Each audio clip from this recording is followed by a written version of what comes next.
Hello again, it's me Mandala, and today I'm back to talk about another open world buildcraft video. So today I wanted to share my version of open world power Berserker. And so this is a build that I really like. It's very survivable, very tanky, and yeah, I'm going to do a Golem Pull and then we'll talk about it.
Okay, so as you can see, 15-2, so pretty decent damage. And so the secret to this build, which is the secret to a lot of my open world builds, is, yeah, surprise, we're running full Celestial gear. You might have been able to tell this from the fact that I'm rocking a pretty cool 3100 HP in open world. And so for this build, we're running full Celestial in every single slot, once again. And so as far as the weapons, we're running Great Sword and we're running Dual Axe. Because this is a power build, we're running Superior Sigil of Infiltration so that we can reach crit cap. And then we're running, as far as the sigils, Superior Sigil of Force and Superior Sigil of Accuracy, and that's on both sets. Again, so we can hit crit cap and do more burst, more power damage, sorry. And then the Relic, we're running Relic of Sekiros, so while you're under the effects of Fury, convert a percentage of your outgoing critical strike damage into healing. So this is part of our sustain for the build, and we'll talk about that a little bit more later. But yeah, so again, full Selly. This build is incredibly tanky. We have 3,000 armor and 3,100 HP, so we're very hard to kill, very tanky, and we also have really good sustain options on this build as well. So just a super tanky, super survivable build, and another reason why Celestial, even on a power setup, can be really helpful and really useful, especially in open world. So 15.2 DPS. All right, and the next thing we're going to talk about is the traits. So as far as traits, the first trait line we're taking is the Strength line. And so in the first column, I'm taking Brave Stride, and the reason I'm taking Brave Stride instead of Peak Performance is because Brave Stride gives us stability whenever we use a mobility skill. So this includes all our Greatsword mobilities, like Greatsword 3 and Greatsword 5. They all grant stability. But the most important thing, and also this Rage skill, Sundering Leap, grants us stability. But the most important thing is that Headbutt grants us stability. So this allows us to stab through the self-stun on our initial headbutt and on our headbutts in our rotation, and allows us not to have to take the Outrage partner skill with the headbutt rage skill, and frees up a utility slot for us, which is super nice. Um, the second trait we're taking in the strength line is Great Fortitude, gain vitality and ferocity based on a percentage of your power. Pretty self-explanatory. We get HP and we get ferocity, which is crit damage, um, based on how much power we have.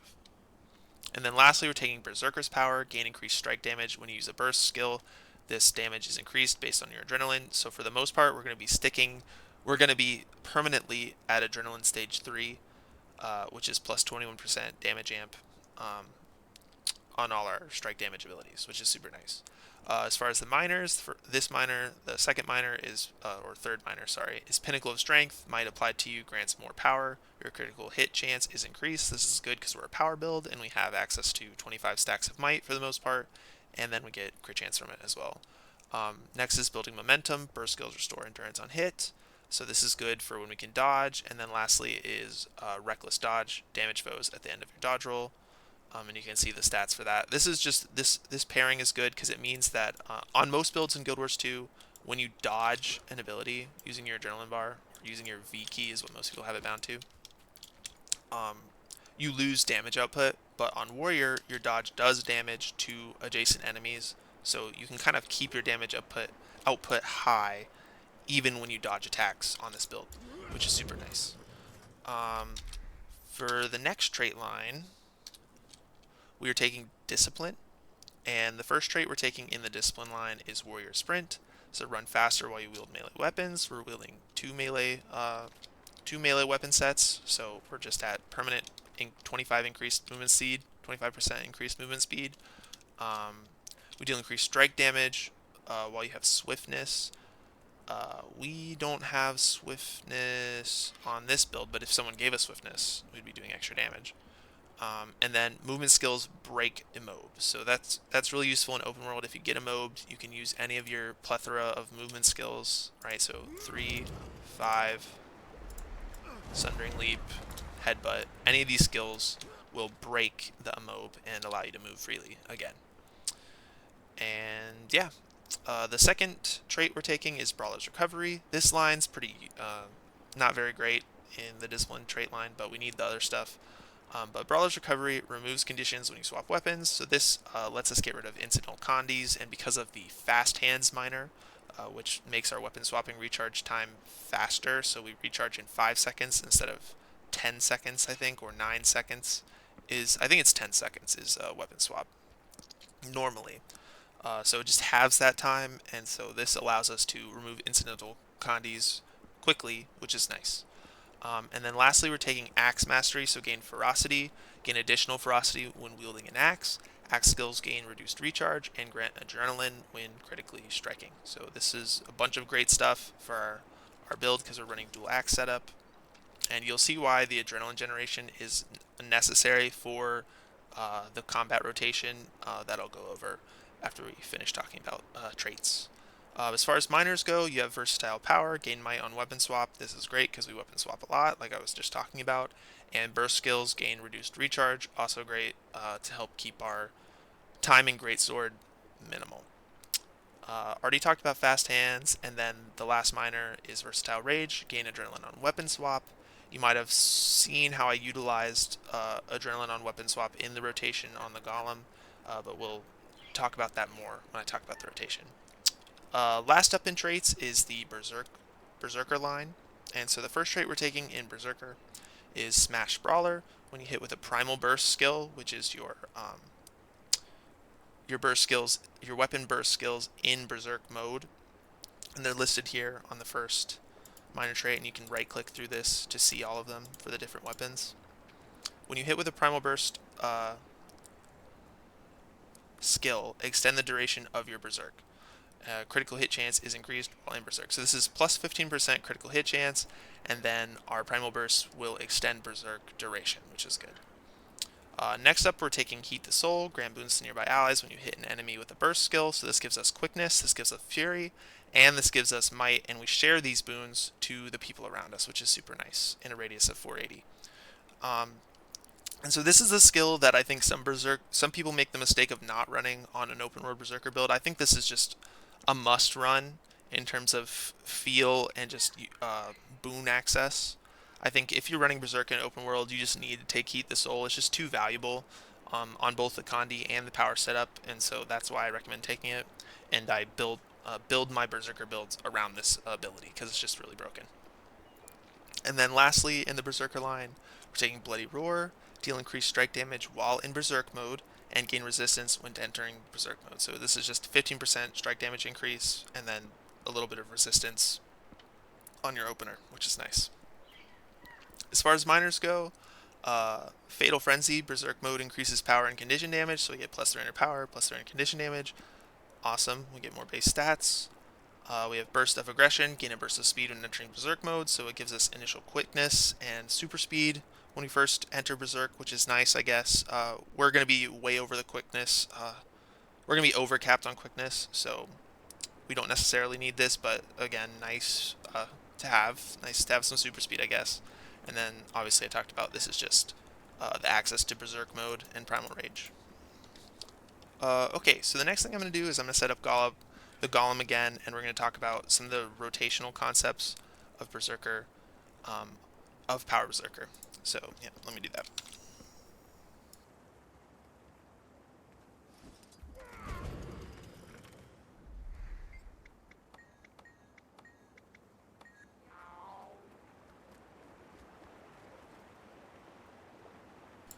Alright, so the first thing to talk about is just the opener. And so I always start with Greatsword because I think for the most part you're going to be sitting in Greatsword and using these mobility skills to run around the environment and engage quickly with your enemies. And so the key thing about opening on Berserker is you want to make sure you start all fights with Headbutt so that you can instantly get 30 adrenaline, because that's Headbutt gives you 30 adrenaline right away, which is fills your 3 bars of adrenaline. So the way adrenaline works is when you're attacking, all attacks generate some amount of adrenaline on Warrior. And you can see the bars building as I go. But you obviously don't want to sit here and just wait for this bar to fill over this really long period before we can start actually using your build to its fullest. So what we do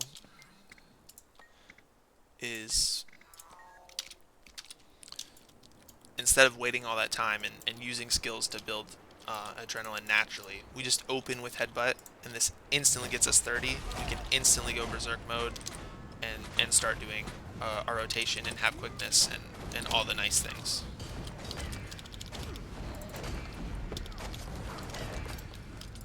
And so the next thing is just how you should open on Berserker, just a little further into the rotation. We're going to let Berserk run out, and then we'll do it. But so you want to open with Headbutt, and then you want to press your F2, which is Enter Berserk. And then, after you do that, you want to use your Primal Burst, which is your F1 skill on the Greatsword. And immediately weapon swap. And start doing your axe rotation. And so we're going to do that, and then we're going to do our axe rotation for a little bit, just exhaust our skills, and then switch back to Greatsword. And so I'll demo that really quickly, and we'll talk about it more. So, boom, Berserk thing, weapon swap. We just exhaust our cooldowns on axe.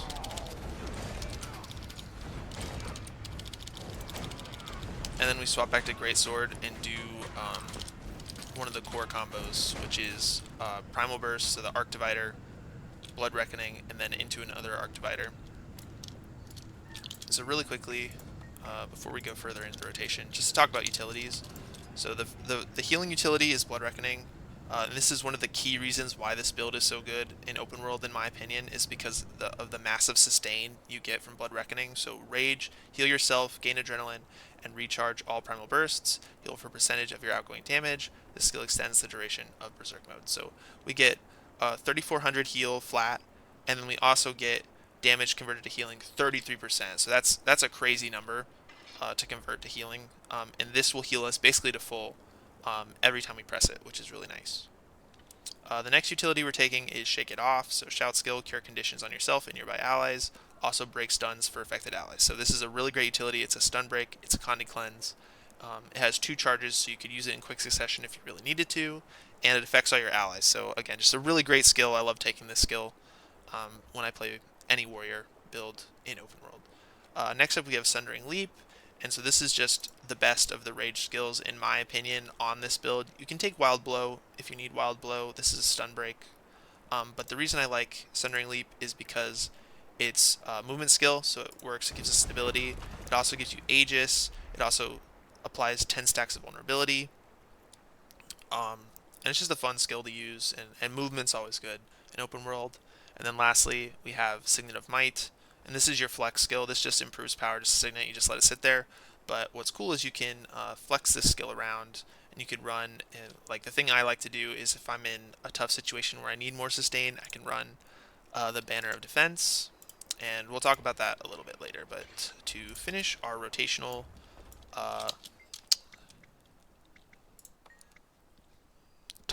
talk about the rotation. So I'm going to respawn this column. The last thing we need to talk about is Axe and what you're doing on Axe. So the way I like to think about Axe is right after you swap from Greatsword, what you want to do is you want to instantly press 2. That's what I always think about, is just instantly 2, because that fills your adrenaline bar the rest of the way after the weapon swap.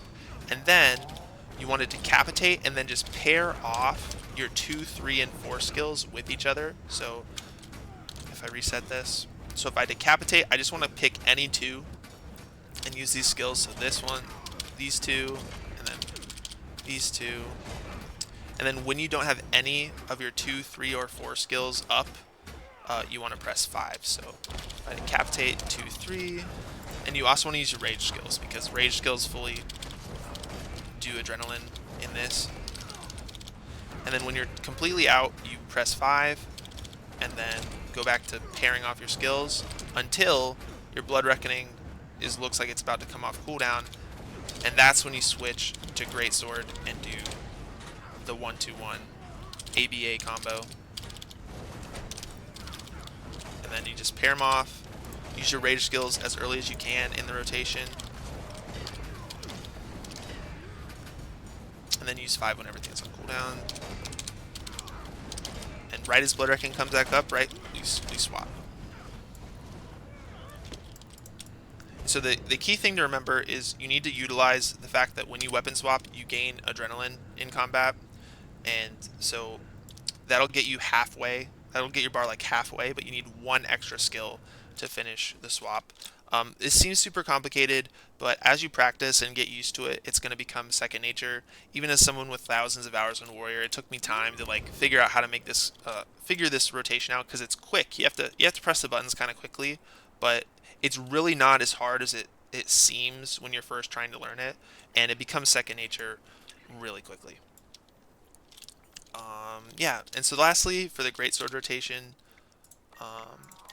when you're in Greatsword, you just want to do the 1-2-1, and then 100 blades, and then your 4 skill, Blade Trail, and 1 auto, and then you're going to be able to Arc Divider again, and that's when you weapon swap, Axe 2, decapitate, and start your decapitate rotation, start your Axe rotation.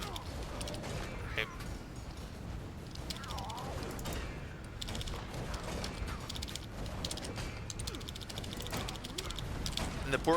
One important thing to remember is that when you swap into Greatsword from Axe, you want to have 1 extra, either auto or 2 or 3 or 4, after your last decapitate, right before you swap. So if I decapitate, I want to press 2 and then swap, and that means I automatically have full adrenaline when I go back, and so I can instantly Arc Divider right when I get to Greatsword.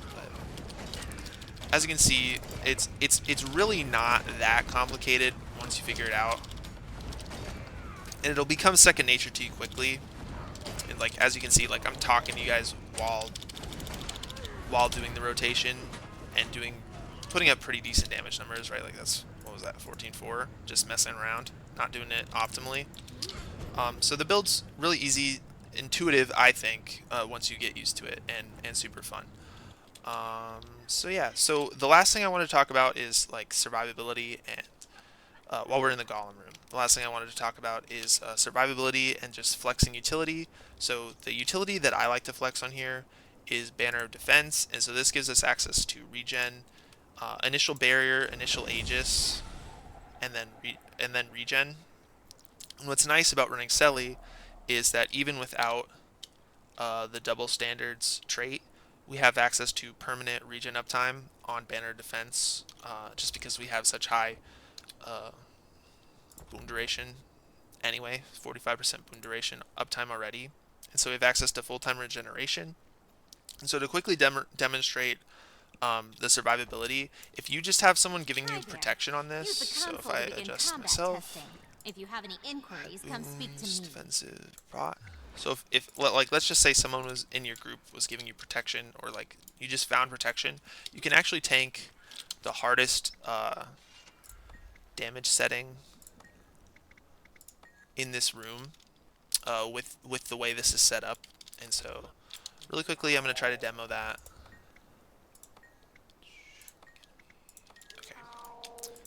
Yeah, so I'm going to do a quick demo of that. So this is the most dangerous setting in the Golem room, and just with just some incidental protection on us, paired with our massive armor and HP stats, and then our survivability from Banner Defense, Blood Reckoning, and then also from the Relic of Zakiros, I can full tank this. So I'm gonna try my best. Sometimes I mess this up, so if I mess up, we'll just start again. But really quickly, I'm gonna do this and just to show you how tanky the build is.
And yeah, so you saw just a little bit of a damage loss, and then just I was being a little fat fingering things and being clunky there. But you're still doing 14k while being able to tank maximum damage from the Golem there, just with access to protection.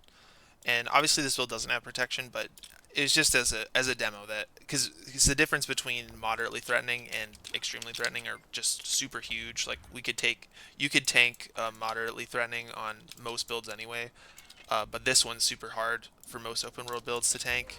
And so that was just a demo of just how much sustain we have on this build. So so yeah, so I'm gonna turn this stuff off again, remove goons, and then I just don't like having this thing on in here. Okay. So yeah, so that's how to play the build, and all the stuff I think we need to cover about how to play it. And yeah, so I'm going to do a quick demo in the open world and just show it off on one of the staple things that I like to do with this build. And yeah, 1 second.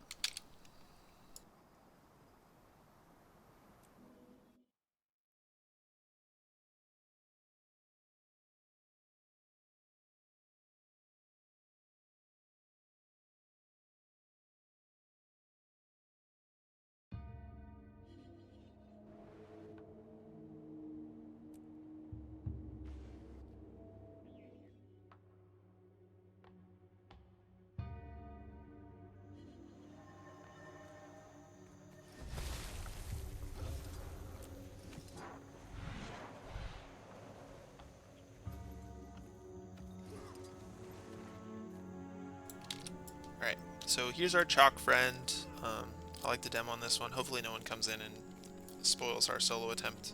But yeah, so this is just a Heart of Thorns hero point, just to show you how the build kind of works. Hopefully this guy doesn't cheese. Yeah, PG's this. Ugh, the invulns. Okay.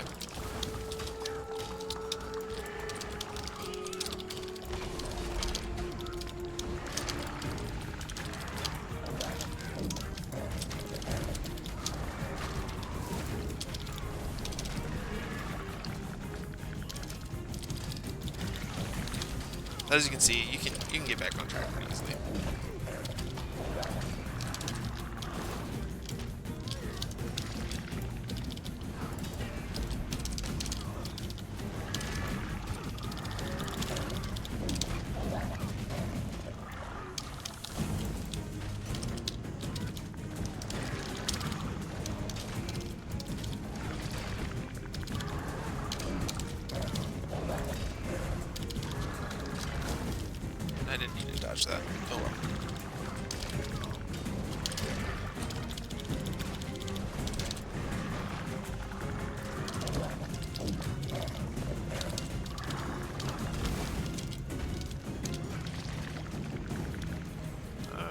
he's out of there.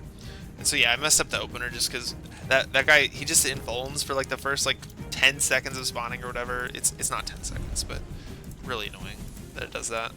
But yeah, so as you can see, really good even without the banner defense. Really tanky, really survivable. You can even make mistakes, and again, you have access to stability and dodges and all that sort of thing on this build. So next I want to show just like a little more, just explain why the mobility and stuff's really good on here. So we're gonna go over to Path of Fire, over here the Crystal Desert, and I'm gonna show you on the Fire Djinn, just kind of how the mobility works and just how it plays in just like casual open world play. I can't hold them off for long. Things up. Gonna get over it. Yes.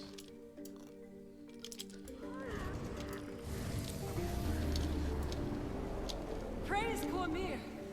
Our village and temple are safe again. Alright. So heading over to the Fire Djinn. And so one of the things I really like about Greatsword on Warrior is this is a weapon that people complain about a lot on like forums and things. But what I like about Greatsword is just the mobility and just like the feel of the weapon.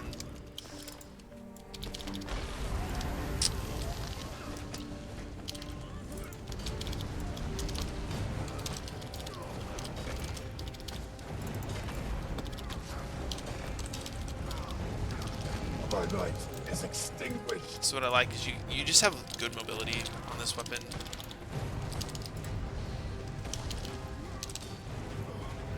Which I think is important for open world, just to move between targets in combat.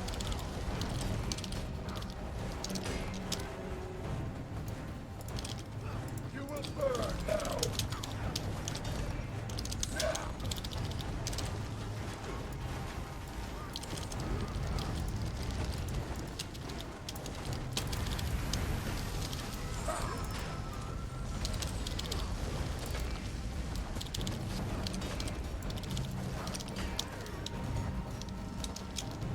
So as you can see, even when you aren't playing rotationally, this build holds up in open world. And you might part out of Berserk if you have long time and stuff. But what's nice is this is only on a 6-second cooldown, so you can build it back up in Axe really easily. Fire damage.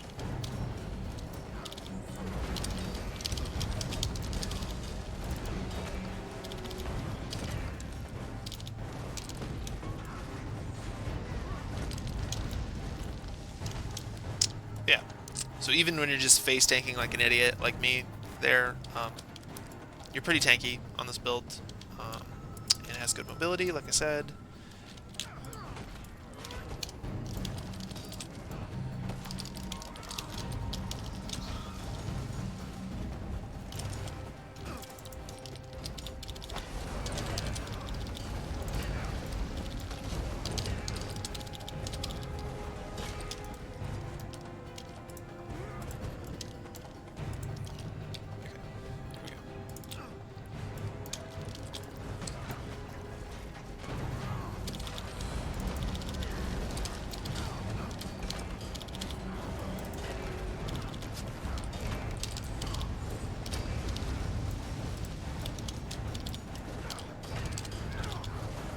My light is extinguished. So we killed just a bunch of Fire Djinn in a row.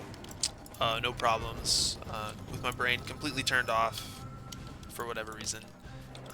And yeah, so super tanky, super fun way to play this build. And yeah, so I really prefer you play the Selly build, but you can also set this up with Berserker stats if you really want. I have a... Hold on, I'll just show you. I have it set up that way with Berserker. Stats here. Where am I? On my other one.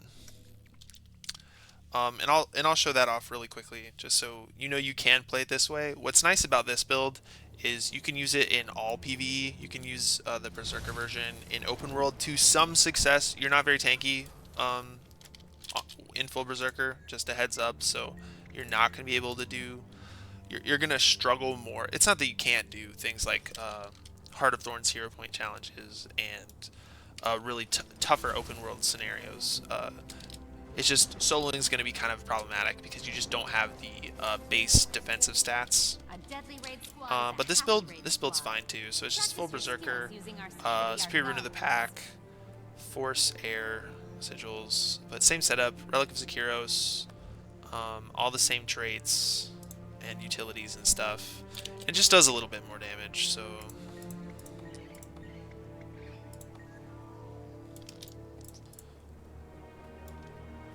So I'll do a rotation of this just to show you that this exists.